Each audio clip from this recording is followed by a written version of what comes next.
VF email sustains a devastating data-destroying attack. The EU considers whether it should, can, or will make a coordinated response to China's APT10. A U.S. executive order outlines a strategy to maintain superiority in artificial intelligence. Norway warns again the risk of GPS jamming. U.S. Army Stryker vehicles were hacked during testing last year. And some Marines are getting ahead of themselves, downloading close air support control apps to personal tablets.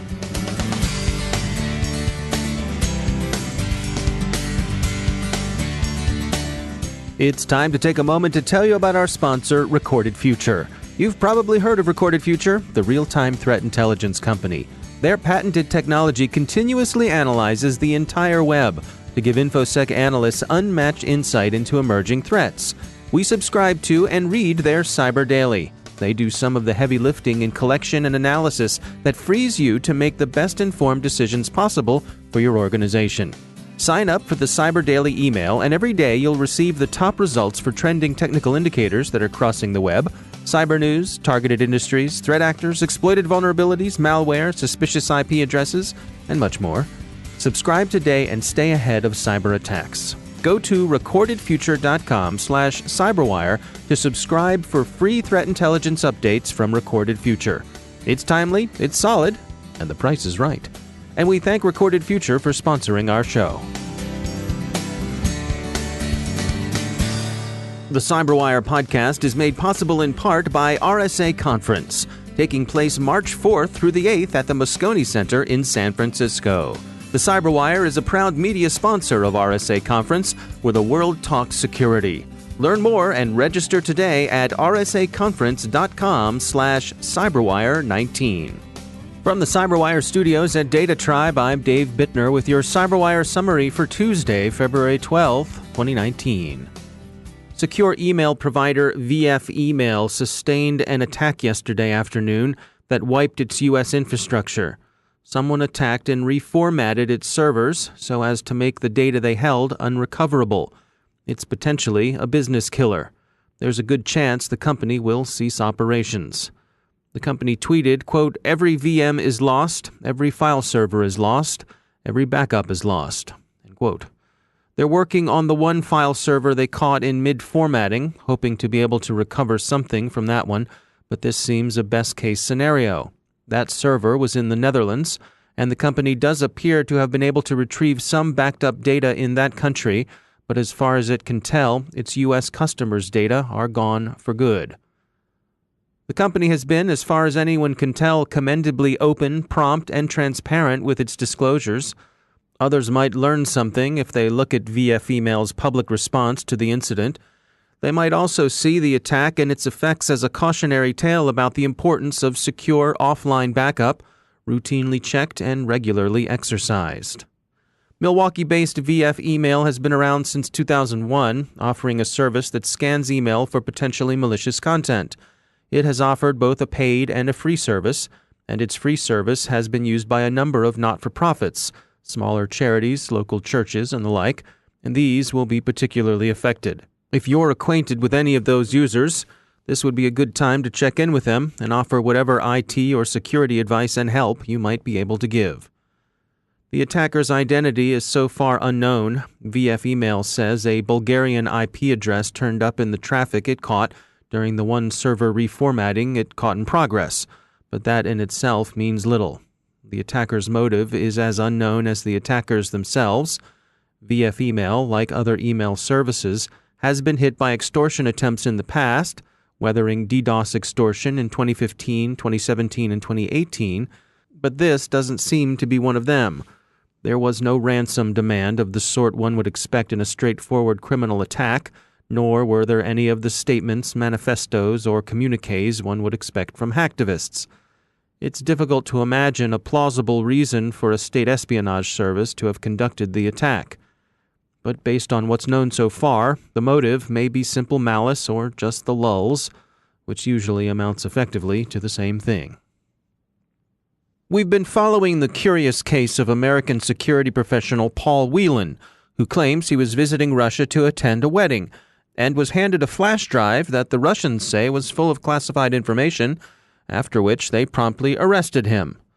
Shane Harris covers intelligence and national security at The Washington Post. He has been sitting in the jail ever since and trying to meet with officials from various embassies and getting ready to, it looks like perhaps actually plead his case when it goes to trial in Moscow. It's been kind of an uphill battle, really, for him to get access to any kind of consular officials. Normally what happens is when you are a foreign citizen in a country and you're arrested, you're supposed to have access to officials from your home country's embassy or their consulate. And in this case, Paul Whelan actually claims citizenship in 4 different countries, which is quite unusual. He has 4 different passports: Canada, the United States, Great Britain, and Ireland. And he has been trying to see officials from those countries. But as you say, the Russians have been dragging their feet. They've been throwing up various administrative roadblocks. For instance, the State Department wants to allow him to sign something called a privacy waiver, which would actually allow the U.S. government to talk publicly on his behalf. And they've been able to finally get the waiver to him, but now the Russians are saying he has to mail it to the United States. And so it's kind of one thing after another, according to his family.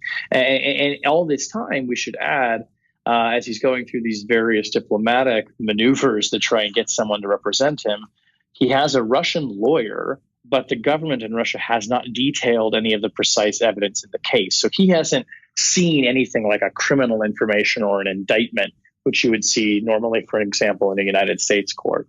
And so what's the speculation here? What do we suppose is actually going on?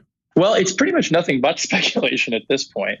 I think one thing that seems fairly sure is Paul Whelan is not a spy for the United States. His background is such, and we can talk more about this, that he would not at all be a likely candidate as being an intelligence operative, say, for the CIA or the FBI, somebody spying for the government in Russia. In Russia, the legal definition of espionage is quite broad. So when they say he's committed espionage, it may not be in the way that we traditionally think about it. But some experts believe that this was perhaps some kind of a setup. That maybe he was tricked or lured into taking some information that he shouldn't have. And now that the Russians have him in custody, they might be using him as some kind of a bargaining chip, possibly to get concessions from the United States. Or some former U.S. officials have speculated as a potential trade for a woman named Maria Butina, who is right now has pleaded guilty to acting as an unregistered agent of Russia in the United States and is awaiting sentencing from an American court. But really, we haven't even seen that much attention to this coming from the State Department. We've heard Secretary of State Mike Pompeo has spoken briefly a couple of times about Whelan's case. You're not really seeing a concerted effort by the Trump administration, publicly anyway, to pressure Russia or to demand that it disclose more information about what they think Whelan actually did. Yeah, that was actually going to be my next question to you. I mean, with this obviously peculiar relationship that President Trump has with Putin and the Russians in general, is that affecting the negotiations here and what the State Department wants to do or is able to do? I think in some ways it has to be affecting them. We know this is an administration that, on the one hand, it has undertaken some policies like sanctions and the expulsion of Russian diplomats from the United States that are certainly tough on Russia and are pushing back at it for a number of its different transgressions as the U.S. sees them, including interference in the 2016 election and the attempted murder of a former Russian agent in Great Britain. But as you said, the president himself has this very peculiar relationship, I think, to put it mildly, with Vladimir Putin. And you don't see him certainly coming out and pleading on behalf of Paul Whelan, which is a bit strange, I think, because the president has actually made a big show in other cases where other countries have been holding Americans either against their will in some cases or under dubious circumstances. The president has come out and made a point of talking about their cases, and we haven't seen that with Whelan. So I think it's left a lot of people, particularly members of his family, wondering why they're not making more of a public case about this. I mean, it could be that the U.S. government is just waiting to see if Paul Whelan was involved in something maybe that was nefarious or inappropriate. But even in cases like that, usually you see a bit more of a kind of sticking up for the American, frankly, and more of a willingness to, if not necessarily defend that person, just certainly demand that the government holding him show their cards and say, okay, what do you think it is that this person actually did? And the Russians haven't done that, and the Americans haven't publicly demanded that. That's Shane Harris. He covers intelligence and national security for The Washington Post. The EU deliberates a coordinated response to APT10's recent activity. The deliberations are believed, according to reports in Bloomberg, to have been prompted by British briefings to its counterparts on January 28th, during which the British presented evidence of APT10's infiltration of networks in Europe and elsewhere. The meetings were not public, but the British presentation is believed to have fairly closely tracked the recent U.S. indictments of certain members of APT10. Unanimity is required for the EU to take action, and that unanimity will be tough to achieve. Not every member sees the same things, or at least wishes to see the same things. The EU is working on a policy for coordinated response to cyber attacks generally considered. The APT10 affair is expected to be raised during high-level Sino-European talks scheduled for April. President Trump yesterday signed an executive order designed to maintain American leadership in artificial intelligence against determined, effective Chinese competition. It enunciates determination and some principles, and it directs agencies to make AI funding a priority when they plan their budgets. But actual resources for research and development will have to come from Congress. 3 incidents of military concern have come up this week. Norwegian intelligence services are warning NATO partners again of the risk posed by GPS jamming. Such jamming occurred during exercises NATO conducted along its northern tier late last year. It was widely attributed to Russia at the time, and there's been no particular reason beyond rather routine Russian denials to doubt that attribution. The jamming is particularly worrisome, not so much because it's a nuisance during military exercises, but because of the threat it poses to civil aviation, whose navigation systems were also affected. The other 2 reports come from the U.S. The Drive reports that U.S. Army Stryker combat vehicles, specifically the upgunned Stryker infantry carrier vehicle Dragoon, have been hacked. The publication says it's unclear whether the hacking was a test or a live cyber attack by an actual adversary, but a look at the report from the U.S. Defense Department's Office of Test and Evaluation suggests that the hacking was conducted during early user testing the Army conducted last year in Germany. As the Pentagon report says, quote, adversaries demonstrated the ability to degrade select capabilities of the ICVD when operating in a contested cyber environment. In most cases, the exploited vulnerabilities predate the integration of the lethality upgrades. End quote. And a report by the Department of the Navy Inspector General finds that the Marine Corps appears to have a problem with shadow IT.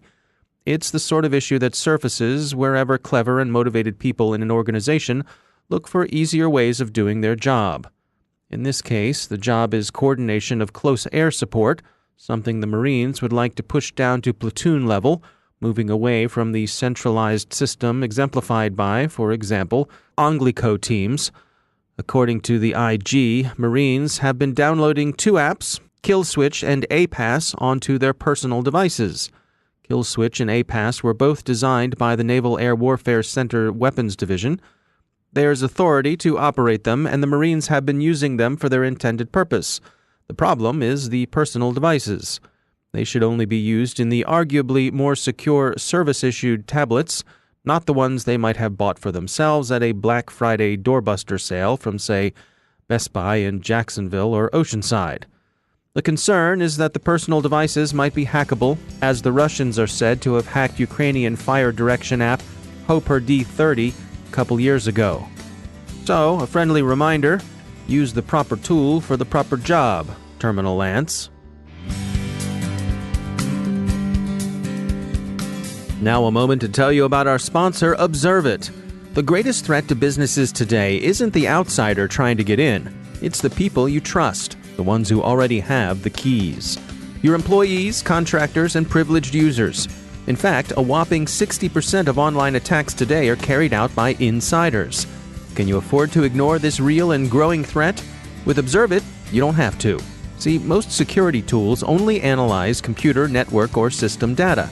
But to stop insider threats, you need to see what users are doing before an incident occurs. Observit combats insider threats by enabling your security team to detect risky activity, investigate in minutes, effectively respond, and stop data loss.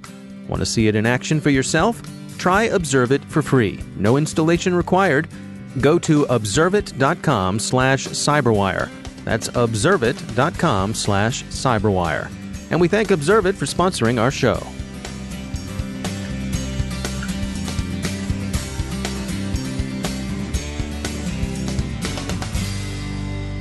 And joining me once again is Johannes Ulrich. He's the Dean of Research for the SANS Institute, and he's also the host of the ISC Stormcast podcast. Johannes, welcome back. We wanted to touch today on the ability for folks to sort of get a foothold in a network via flaws with hardware. What are we talking about here? Well, there are sort of really two issues here. One is sort of your good old Internet of Things and these devices being exploited and then being used. But then you also have systems that are parts of larger systems, like very famously these baseboard management controllers that you have in many systems, in particular in servers that almost act like their own little computer within that larger server. And they, if exploited, it can be used then to attack the network again. So they're then sort of a little beachhead that an attacker could build in order to attack the network and not necessarily attack more of the systems they're already on. And how does this play out in a real-world environment? Can you give us an example? So, for example, with these baseboard management controllers, now they themselves are sometimes considered a vulnerability, but what happens here is that an attacker gets a foothold on a server, gets administrator access on that server, but then uses that administrator access to actually upload new firmware, for example, into this baseboard management controller, or just gain access to the baseboard management controller using standard tools that are typically installed with the operating system. From this baseboard management controller, they're usually connected to an administrative network. And that's standard best practice. You want to isolate the control of these devices from the rest of the network. But now the attacker can actually use the controller on the server that the attacker compromised to attack other servers using that administrative network, which often is, more open in the sense that it has access to all of these administrative functionalities that the normal network wouldn't have access to. So what's to be done here? How can folks protect themselves against this sort of thing? Well, I would start by removing these tools if you can. That's not a perfect solution. An attacker can easily upload them, but then you may be able to detect uploading of these tools to the system. Secondly, of course, monitor your management networks. What I often see is that people have all kinds of logging set up for people logging into systems the normal way, either via SSH or via various remote control methods, but they often overlook logging of access via these administrative networks, for example, to serial consoles and things like that. So that's something that you really have to worry about and something you have to be careful about, that you have the visibility here that you need. All right. Well, it's an interesting one to look out for. As always, Johannes Ulrich, thanks for joining us. Thank you. And that's the CyberWire. Thanks to all of our sponsors for making the CyberWire possible, especially our supporting sponsor, Observit, the leading insider threat management platform. Learn more at observit.com. The CyberWire podcast is proudly produced in Maryland out of the startup studios of Data Tribe, where they're co-building the next generation of cybersecurity teams and technology. Our CyberWire editor is John Petrick, social media editor Jennifer Iben, technical editor Chris Russell, executive editor Peter Kilpie, and I'm Dave Bittner. Thanks for listening.